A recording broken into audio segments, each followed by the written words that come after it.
Yo, yo! What up, guys? Taylor here on November 20th. Another day in the books, and nasty, nasty. We got the gap up initially on the NVIDIA earnings. At the open, the Qs were up 2%, had a little chop, and then a nasty reversal. Ugly stuff. So that brings us down to the weekly 21 EMA here. And for the Bulls, this is where they've got to put up or shut up. In the short term, I think the only thing they've really got left. Over here on the indicator, and we have a sell trigger on the 2-hour, 1-hour, 30-minute, 15-minute, and the 5-minute time frame.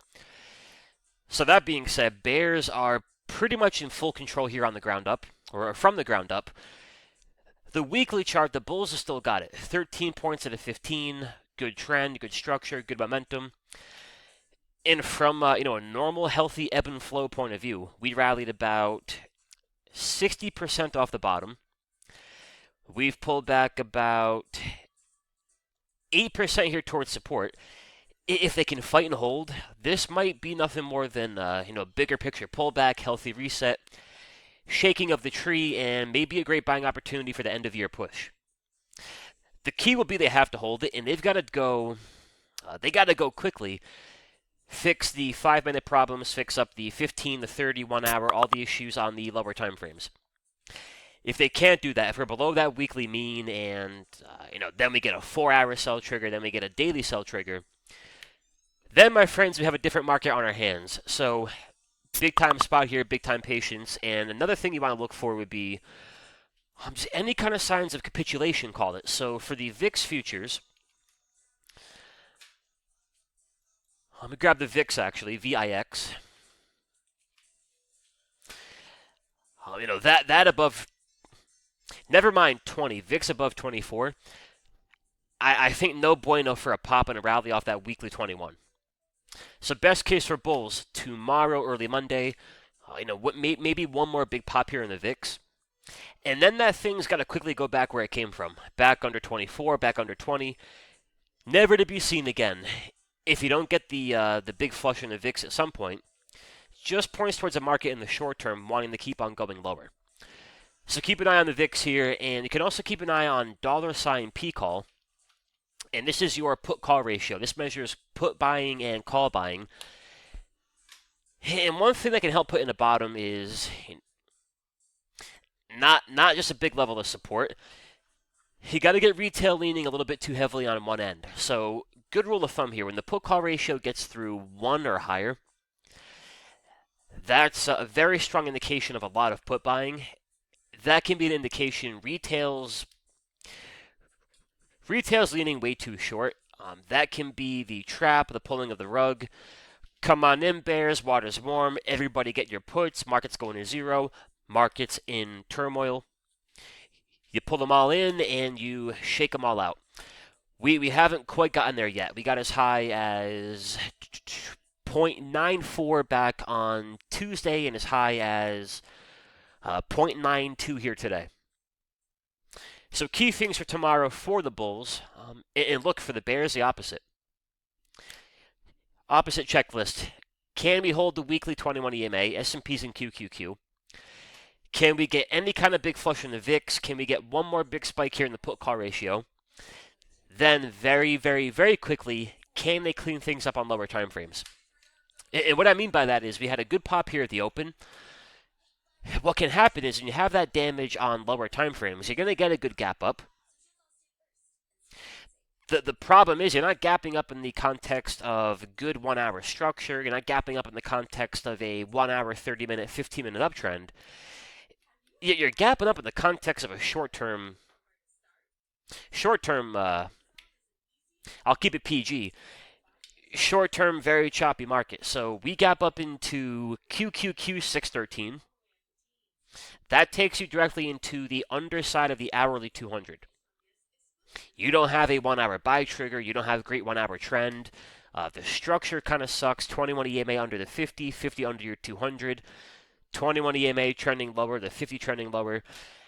That can make for a lot of pop it, rope in a few bulls, and then dump it right back down. We can have the best looking weekly chart ever until that dynamic changes. Tough to want to jump in and buy it. Tough to call for a turn higher. Can they hold their weekly 21? Can we get a flush in VIX? Do we get one more pop in the put-call ratio?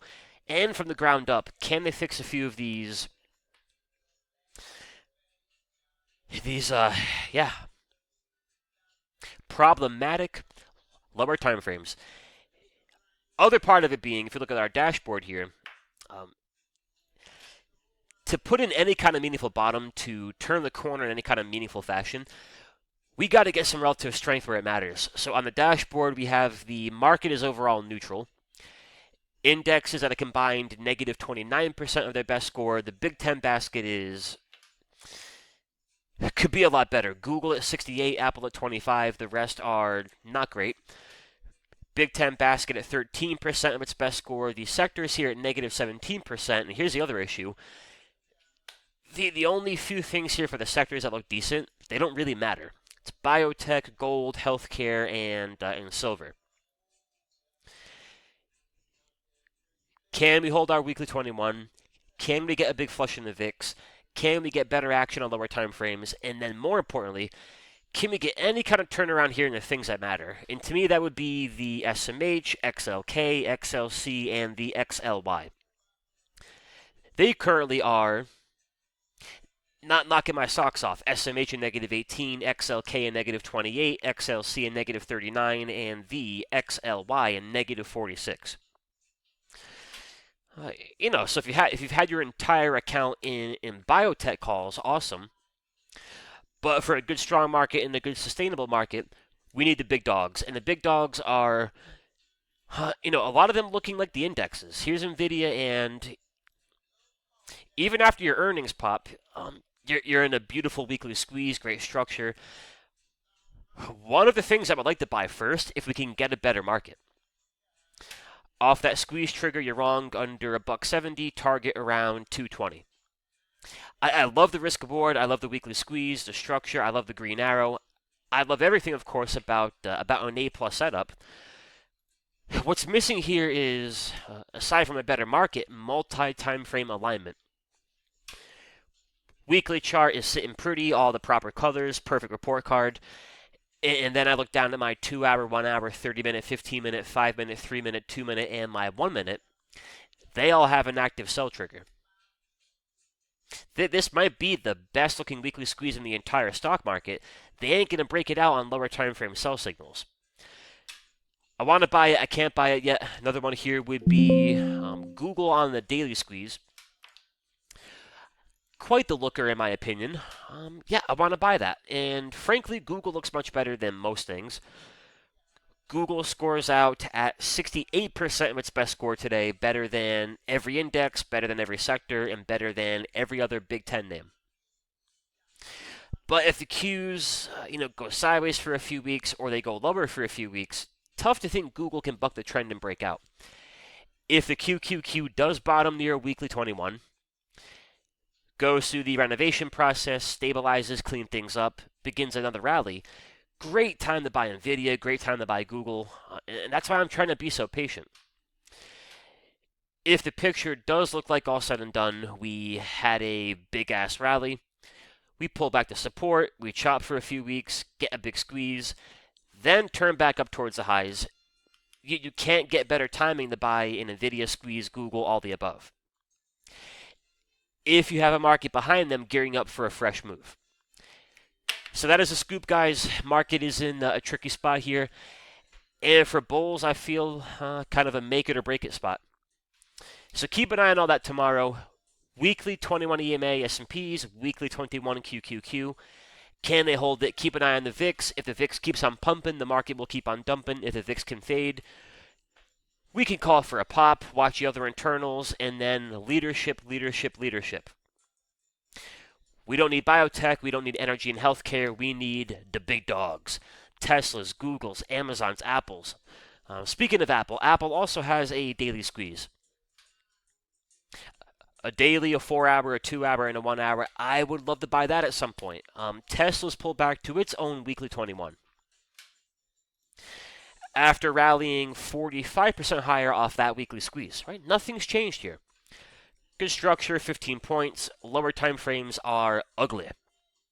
So I'm going to keep on being patient, keeping on with more of a short-term day trade focus, keeping a few of the open swings, and yeah, get through the remainder of the week, get through the remainder of the month. If we can hold here, I think sets a stage for a big turn up higher end of year.